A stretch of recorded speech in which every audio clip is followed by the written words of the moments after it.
Welcome, Impactful Parents. It's time for the Impactful Parenting Podcast, where I give you parenting tips and resources to make you a more impactful parent to your school-age child. I am your host, Christina Campos. Parents of school-age children turn their chaos into connection with their adolescent. I offer parent education videos every week, online courses, and coaching. And if that wasn't enough, I bring experts in on other fields onto the Impactful Parent stage to teach you even more. And today I have a special guest. Her name is Dr. Melanie McNally. And Dr. McNally is an adolescent psychologist who helps Gen Zers identify their passion, create a roadmap to be successful, develop healthy mindsets, and overall feel excited and energized about their lives. Well, hundreds of teens who are distracted and confused or unsure of what they want in their life have benefited from her one-on-one coaching, and she has provided many parents with tools that they can use at home to assist their children reach their full potential. So I'm excited to have her on the show today to pick her brain about how we can help our Gen Zers be the best that they can be. So thank you for being here.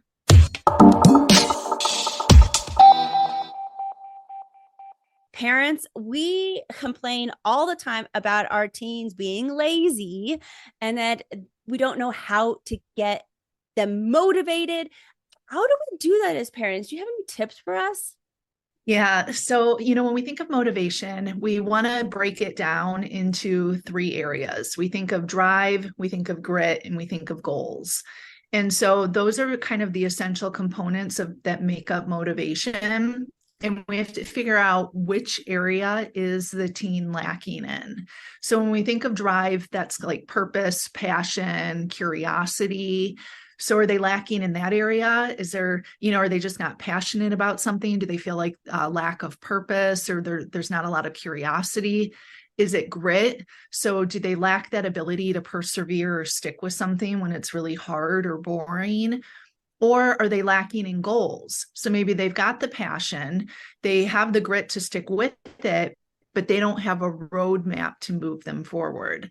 So it's figuring out which area they're lacking in, and then whether it's one or all three, but then honing in on those areas and building them up or giving them the roadmap if it's goals, for example.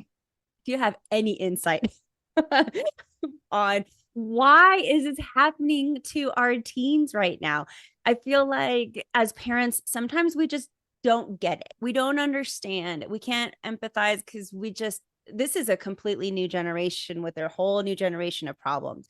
So do you have any insight of why this might be happening to our kids? Yeah, I mean, one is, typical adolescent development.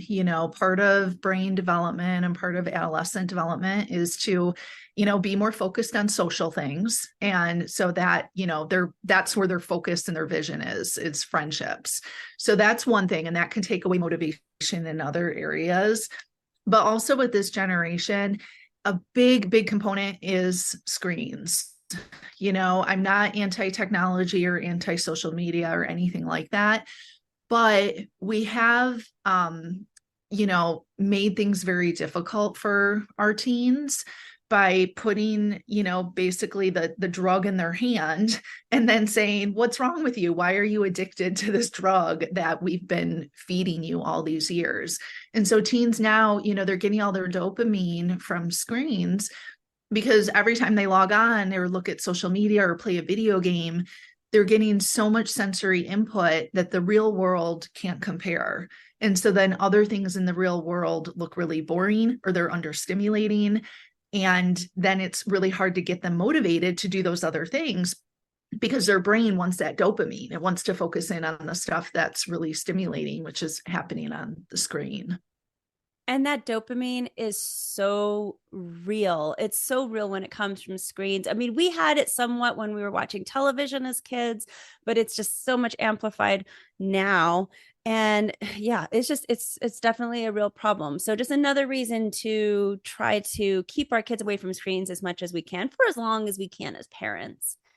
Now, my next question too just goes back to the drive, the grit, the goals. How can us as parents, how do we help our kids identify which one of these that they're really lacking in? Yeah. So part of it is, you as a parent, you know your kid best. And so looking at their life and you kind of even doing your own assessment, does my kid seem like they're curious or they're passionate about certain things?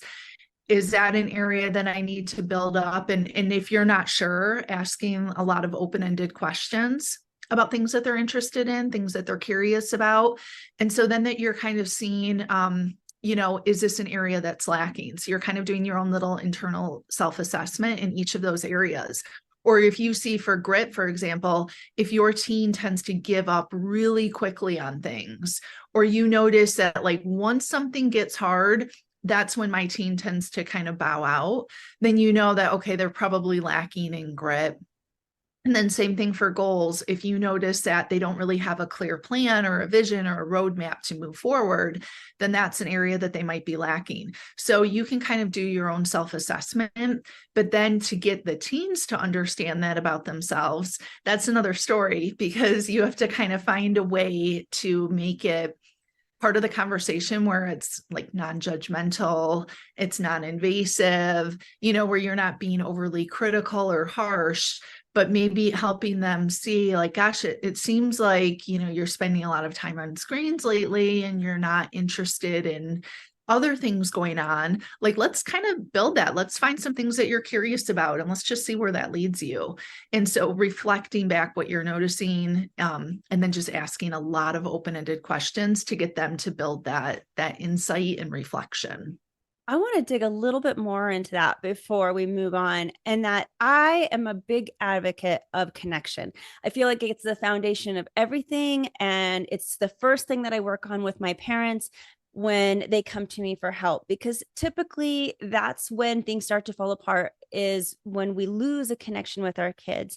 So do you have any practical advice on ways to engage our child when they're disconnected so that we can find that connection and actually, help them then because they'll be more receptive to it? Yeah, one of my first go-to answers to that I suggest to every parent I work with is if you and your teen aren't really connecting or talking that much, start with a journal where you've got a journal where you write back and forth to each other, because it's a really safe place where your teen can start to talk to you without having to do anything face to face, which can be a little scarier and a little more vulnerable. So start with a journal where you write back and forth to each other every day. So your teen writes in it every other day, you're writing in it every other day, but you're writing back and forth about just, and you can start off with really benign things like what's stressing you out or, sharing about your day. And then if you stick with it, what I find is that parents end up getting more and more information from their teens this way. Because again, it's taking away that vulnerability, but then it's, and it's giving your teen a chance to get to know you a little bit. Because if you're sharing, I had a really crappy day and you're telling them what happened, now they get to see another part of your life that they don't necessarily get a window into. I love this suggestion and I hadn't heard it before. And that's something, let me tell you. So I'm so excited about this and to steal it from you because what a great way to do that. I'm always promoting to parents that in the beginning, when you're trying to make a connection with your team, not to talk at them because that's intimidating, getting talked at. Instead, you want to talk to your child. And usually that's done in a parallel manner where they're next to you in some sort of fashion, whether they're in a car, even behind you on a walk, things like that. But the journal basically does the same thing. You're being able to interact with your child in a way that is completely non-threatening, and they're still in control exactly of what they say. And that control piece is just pivotal.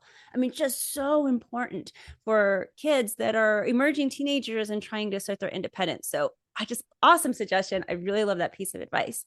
Now, you used to provide therapy to teens, but I know now that you do coaching. So tell me, why did you transition? And can you explain the difference between the two, between therapy and coaching for our audience? Yes, absolutely. So yes, I'm a clinical psychologist. So I did therapy from, specifically with adolescents since 2013. And then I started to get kind of burnt out because therapy is really focused more on the dysfunctional side of things. It's about what's going wrong. And there's a lot of space to like process feelings and thoughts in there, and that's wonderful. But that focus on a lot of the negative I started noticing it was really draining me personally, and it was affecting how I felt about work. So I transitioned over to coaching, which is much more future directed. It's much more goal directed, and it's about building on strengths. So it's about more of the positive side of things. And, where are you now? And let's build on that. And so I made that switch over, and it brought a whole level of, motivation and energy and everything to my work and to me showing up every day. So that helped me personally a lot. But then also with the kids and the teens that I'm coaching, it's phenomenal because we're not dwelling on like what went wrong. We're talking about like, okay, what steps do we need to make to move you forward? What happens next? Okay, yesterday didn't go great. That's okay. Like, how can we focus on moving forward? And then another aspect too with therapy that really kind of, would make it more challenging for me was the confidentiality piece, that I couldn't share a lot of information with parents if teens didn't want me to. And that was really hard because teens obviously don't exist in a vacuum, and change can't just happen with the teen. It also needs to happen with the parents. And if a teen didn't want me to share information, I couldn't. Whereas with coaching, part of, the coaching that I do and the teens are aware of is that parents are going to be involved. They're going to get like a weekly progress note on what we're working on. They can contact me whenever. We're going to talk about things because we want everyone on the same page. We want us all working as a team. And so it's not that I'm divulging like any secrets that come up in coaching, but it's more that we're going to make sure, you don't exist in a vacuum. We need parents to buy in. We need parents to be supportive and working on the same things that you're working on so we can all lift you up. I like the idea of the parents and the teens collaborating together in different ways with you in order to elevate the entire family, because I think that's a mistake that a lot of families make is they point a finger at one person, being like, and typically it might be a teenager, right? Like, why is this happening to you? And really the solution typically tends to be a holistic answer with everybody having a little bit of part involved. And so to do that with you, it just sounds like that's a win-win. I'm really excited to hear you're doing that. Yes. And you're right. It is more of a holistic approach because it's not that like, oh, the parenting style is awful or your teen is awful. It's just like, no, we all need to create a little bit of change. And then those small little changes, that's what adds up to the huge, huge change. Now, you've worked with a lot of teens over the years. So from your experience, what's the best thing a parent can do for their teen so that they can reach their best, most awesome potential? The biggest thing is for a parent to not slam the door on communication. What often happens is a teen shares some information, and it could be something small. It could be something about a friend, something they saw on the TV or on Netflix, and their parent, smirks or makes a comment about like, I can't believe they did that. Or, oh my gosh, that was so stupid. And then immediately the door is slammed and the teen has just learned, oh, I can never talk to mom about, doing poorly on a test, or I can never talk to dad about a crush because they just learned that door is closed.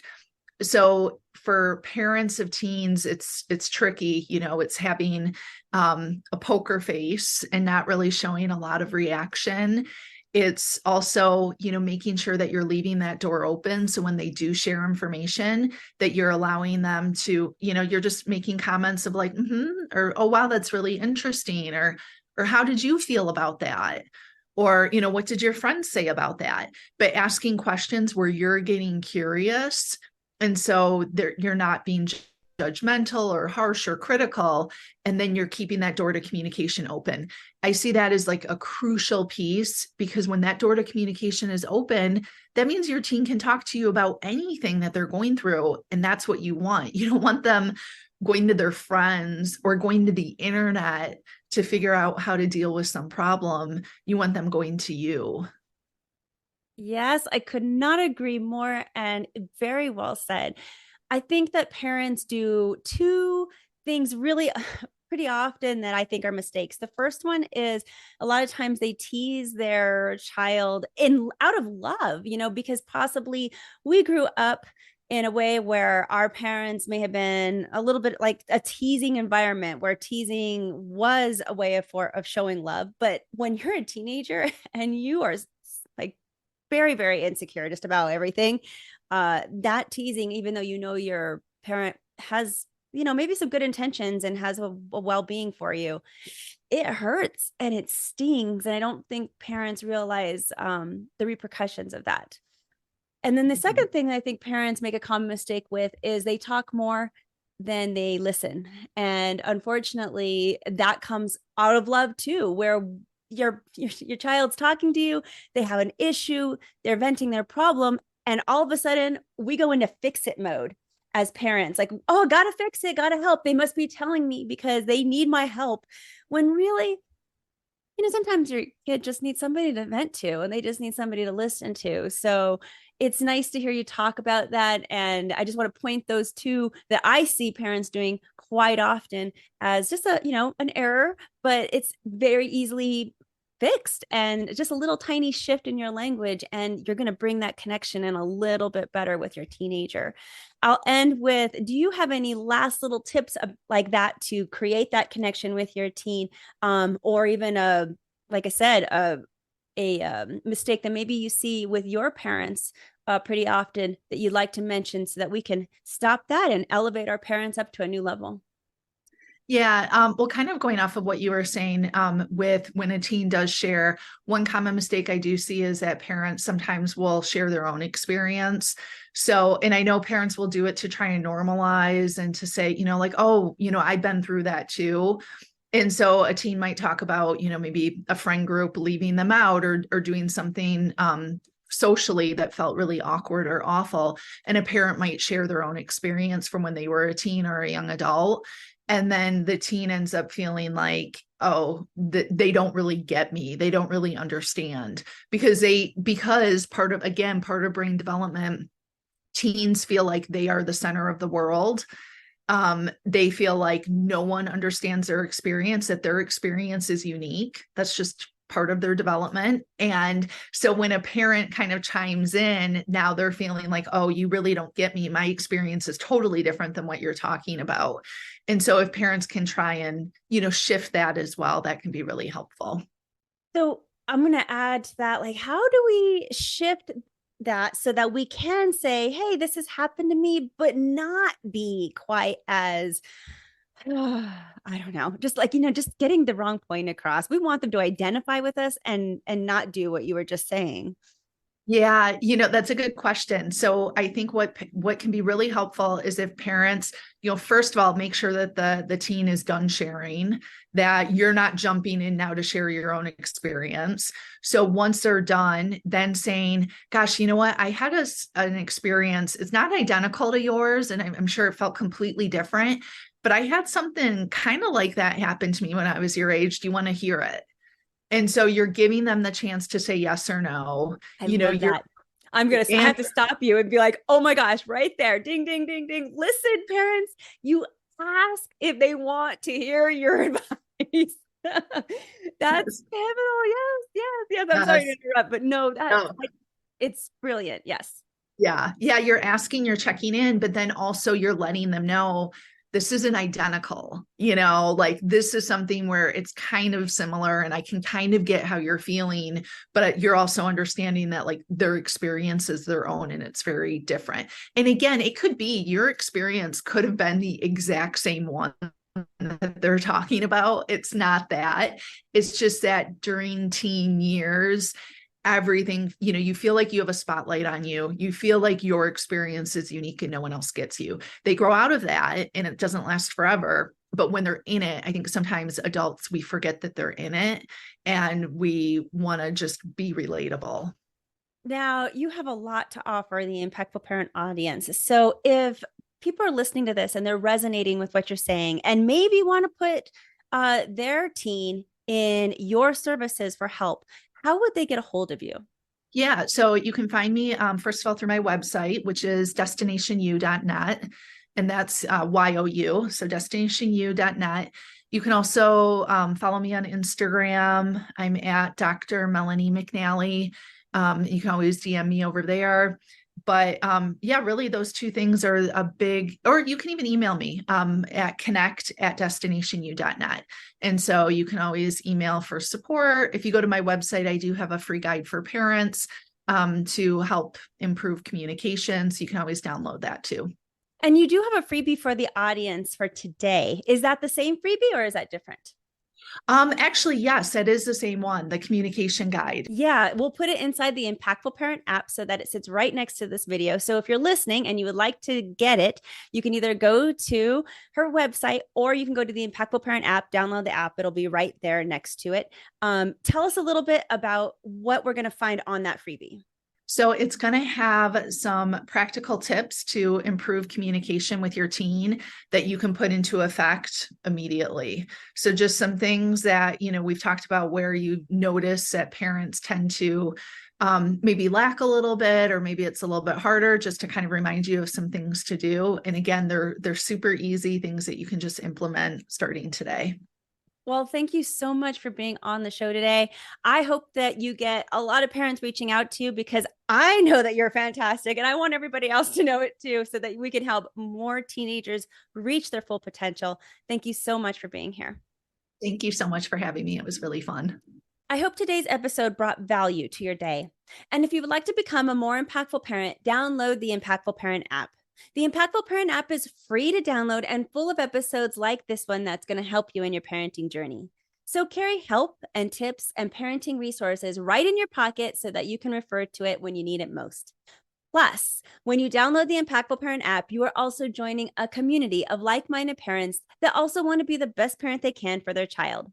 So download the app for free and discover new techniques for making your parenting more effective and get resources that you need, so that you can be more intentional in your parenting. All of this and so much more can be right in your pocket. So download the app today. Go to your app store, whether you have an Android or an Apple phone, it doesn't matter. Search Impactful Parent and I'll be there. Or you can go to theimpactfulparent.com so that you can learn how to step up your parenting game and become a more impactful parent. But until next time, you got this. I'm just here to help. Thank you for listening today. Remember to subscribe and share this podcast with a friend.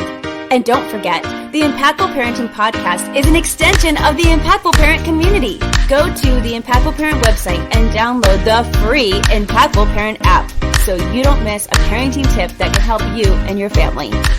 Thanks for listening today. So go to theimpactfulparent.com and see you next episode.